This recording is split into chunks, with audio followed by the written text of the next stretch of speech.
Di maqalah yang 21 itu kan dikatakan wa qila la ghurbata lil fadil wala watana lil jahil, dan dikatakan oleh para wali,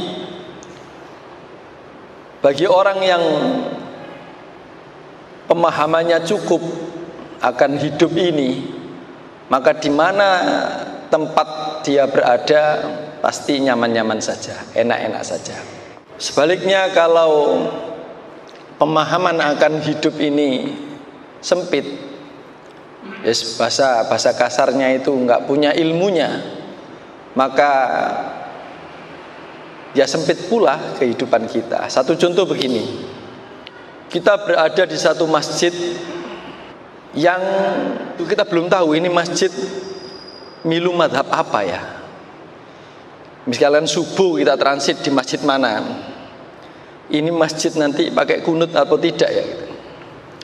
Bagi orang yang lil fadil, orang yang mempunyai keutamaan, orang yang mempunyai pemahaman cukup, itu ya nanti beresnya itu di kalimat makmuman. Saya niat sholat subuh 2 rakaat makmuman, mengikuti imam. Nggak tahu nanti imamnya ini kunut atau tidak, pokoknya saya ikut dia. Sudah beres. Karena kunut itu sunnah. Kunut itu sunnah. Tapi karena yang mengikuti faham kunut itu menganggap itu muakkad, maka kalau tidak kunut sujud sahwi, kan gitu kan. Tapi bagi yang menganggap tidak sunnah, itu pernah disunahkan tapi kemudian dicabut. Bagi yang memahami itu kan, karena itu ada kalimat di dalam hadisnya itu dan kemudian dicabut. Nah, memaknai kemudian dicabut itu bagi yang mengikuti kunut itu pemahamannya yang dicabut itu laknatnya. Kan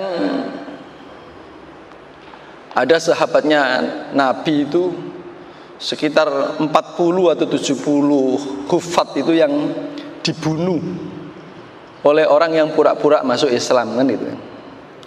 Nabi di daerah saya sana banyak orang masuk Islam, tapi ustadznya kurang, nggak ada. Maka saya minta dikirim ke daerah saya itu 40 ustadz biar ngajar di sana, biar perkembangan Islam cepat. Begitu dikirim khufat ke sana dibunuh semua, kan gitu kan. Ya Nabi marah, kemudian melaknat orang yang membunuh tadi. Allahumma ahlik itu. Tuh. Nabi kemudian mendapatkan petunjuk bahwa engkau diutus bukan untuk melaknat, kemudian dicabut melaknatnya, tapi kunutnya tidak. Nah, gitu. Nah, ini perbedaannya di sini. Nah, kita nggak bahas itu. Tidak bahas itu. Bahas sikap kita. Seandainya pas pergi terus ikut sholat subuh, delalah kita yang kemarin itu tidak kunut misalkan gitu, ikut di masjid yang ternyata kok kunut, udah nggak apa-apa. Karena kita ada kalimat makmuman, ikut imam. Maksudnya ikut sak madhab imam. Udah selesai, Pak. Atau sebaliknya, kita kalau biasa kunut, delalah ikut di masjid yang imamnya tidak kunut, ya sudah di kalimat makmuman tadi udah beres, sebelum sholat kita sudah, nanti saya ikut madhabnya imam, sudah beres, sudah selesai. Jadi nggak perlu gusar, nggak usah begitu. Assalamualaikum warahmatullahi lalu meso kurang ajar Pak kunut. Dah itu berarti wala watona lil jahil, orang yang pemahamannya itu nggak cukup. Ya begitu tadi munculnya ya meso. Kalau cukup ya udah selesai, karena kita sudah makmuman tadi. Wis sembuh madhab imam iki kok madhab apa pokoke aku melok madhab imam, sudah selesai, Pak. Jadi nggak perlu gara-gara masjid yang terdekat dengan rumah saya ini kok nggak kunut, kok kunut, padahal saya nggak kunut, terus cari masjid jauh gitu. Nggak perlu, karena sudah ada pemahaman makmuman udah selesai itu. Ini bisa ditarik ke situ. La ghurbata lil fadil wala watana lil jahil. Kalau orang yang mempunyai pemahaman cukup, tuntas, tidak asing, tidak gusar, tidak ragu, selesai itu. Tapi kalau nggak punya ilmunya, ya tadi itu saya pernah itu bersama teman saya di hotel mana itu Utami itu, apa yang timurnya Kemenak gitu, di Jalan Juanda, Utami ya, situ sholat lah kita itu. Begitu masuk, saya bersama teman saya itu dipersilakan, silakan jadi imam Pak. Kita gaya kita kayak pesantren itu kan, monggo kan gitu kan. Akhirnya diimami lah oleh dia. Begitu diimami, waladhdallin amin, langsung tanpa bismillah. Begitu salam, teman saya langsung, mohon maaf, jangkrik. Begitu, kok mestinya nggak sampai begitu? Kenapa? Wong kita sudah makmuman, udah selesai Pak. Jadi antepnya kalimat makmuman, maka sholat itu yang perlu disebutkan kan, sholat apa, berapa rakaat, sendiri apa, jamaah, kan gitu kan. Kalau jadi imam ya imaman, kalau jadi makmum ya makmuman, ya kan. Sholatnya tepat waktu tak, adaan, kan gitu kan. Karena apa? Lillahi ta'ala, udah 5 unsur ini kepenuhi, sudah selesai. Itulah yang disebut moderasi beragama sekarang. Gayai nggak mau niru gayai Pak Harto.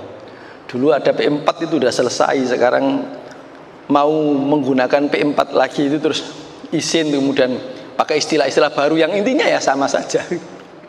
Terkait madhab yang beda itu, kita kebresetnya sombong sudah menyalahkan Pak. Padahal kita memilih madhab itu, wis pokoknya aku melok kiai ini, soal bener nggak bener wallahu a'lam, masih begitu Pak.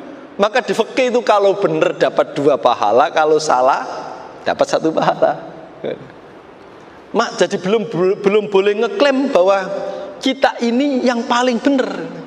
Tapi saya pilih ini karena ini yang saya yakini bener gitu. Tapi apakah bener? Wallahu a'lam. Nah itu nggak sombong. Tapi kalau sudah beda kemudian nyalah-nyalahkan, nah ini kebreset udah kebreset. Oh banyak itu. Ada teman saya juga itu, sholat maghrib ya, kan kalau sholat yang sering dalam perjalanan yang nggak boleh ditunda itu kan maghrib ya, yang sering nggak boleh. Ya udah maghrib itu mesti mampir. Kalau isya ya nanti di rumah kan gitu misalnya. Kalau maghrib itu sering maghrib itu. Habis imamnya assalamualaikum warahmatullah, assalamualaikum warahmatullah, dia berdiri sholat lagi. Dan saya penasaran, kenapa saya main sholat lagi? Apa jawabannya? Karena imamnya menaruh surat yang mestinya ditaruh di awal, ditaruh di belakang. Contohnya Al-Ikhlas sama Anas, memang urutan-urutan yang dianjurkan itu ya Al-Ikhlas dulu rakaat pertama, An-Nas rakaat kedua, itu urutannya. Lah gara-gara ada imam baca surat pertama An-Nas dan surat keduanya Al-Ikhlas, sholat lagi. Lah ini apa? Penyakit apa kalau bukan sombong? Gitu loh Pak. Ya. Nah kalau nggak diingatkan kan nggak terasa Pak. Gitu loh. Halus sekali. Jadi kalau nggak watawasau bil haq watawasau bis sabr, kita berpotensi kebreset sombong itu tadi. Gitu. Kalau misalkan memilih tidak ikut sholat di sini dalam rangka bukan menyalahkan, nggak apa-apa. Wis aku tak golek sing cocok kayak. Karena di situ nanti pasti kunut, aku tak golek sing nggak kunut saja karena saya meyakini yang tidak kunut. Wis golek sing cocok ben salatku marem gak nginang ini, boleh, masih selamat. Tapi kalau nggak sholat di situ, di situ salah. Nah itu tadi udah kepleset.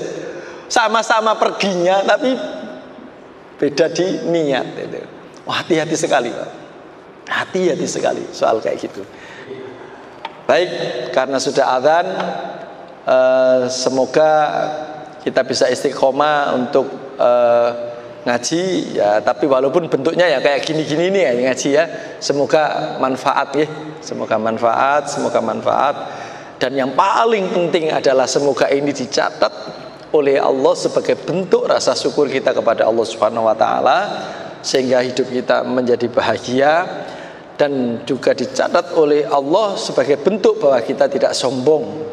Kita masih butuh ilmu-ilmu, sehingga Allah mengirimkan kepada kita, kepada anak cucu kita ilmu-ilmu yang kiranya membawa kita semua bisa lebih dekat kepada Allah Subhanahu wa taala. Semoga hidup kita selalu ditolong dan dibarokai oleh Allah Subhanahu wa taala. Cukup sekian, billahi taufik wal hidayah. Wassalamualaikum warahmatullahi wabarakatuh.